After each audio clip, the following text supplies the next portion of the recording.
추석을 앞두고 지난달 소비자 물가 상승률이 석 달 만에 다시 3%대로 상승했습니다. 폭염과 폭우의 영향으로 과일값이 치솟은 데다 석유류 가격 하락폭이 둔화한 게 주요 원인으로 꼽히는데요. 취재기자 연결해 알아봅니다. 이승은 기자. 네, 경제부입니다. 네, 요즘 장을 보면 과일값 정말 다락같이 올랐던데 다시 한번 통계로 확인이 된 거군요. 그렇습니다. 지난달 소비자 물가 상승률이 1년 전 같은 달보다 3.4% 올라 다시 3%대로 상승했습니다. 지난 2월부터 둔화한 물가 상승률은 7월 2.3%로 25개월 만에 최저치를 기록했지만 석 달 만에 다시 3%대로 오른 겁니다. 전달과 비교해도 1.1%포인트 올라 넉 달 만에 최대 폭으로 상승했습니다.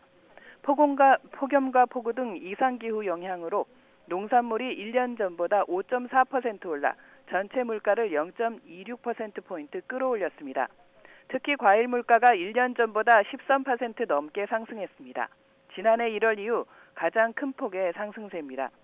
사과가 30.5%, 복숭아는 20.8%가 올랐습니다. 석유류는 11% 하락했는데 7월까지 계속된 기저효과가 사라지면서 한 달 전에 마이너스 25.9%보다 하락폭이 축소됐습니다.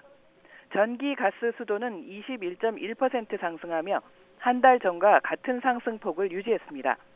결국 구매 빈도와 지출 비중이 높은 144개 품목으로 구성된 생활물가지수는 1년 전보다 3.9% 상승했습니다.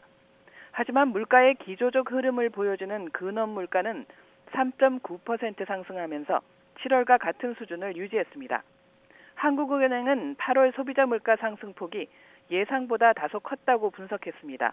또 이번 달에도 8월과 비슷하거나 다소 높은 수준을 나타낸 뒤 10월 이후에 안정될 것으로 내다봤습니다.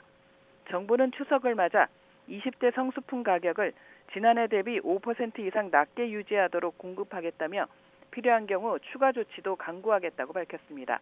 지금까지 YTN 이승은입니다.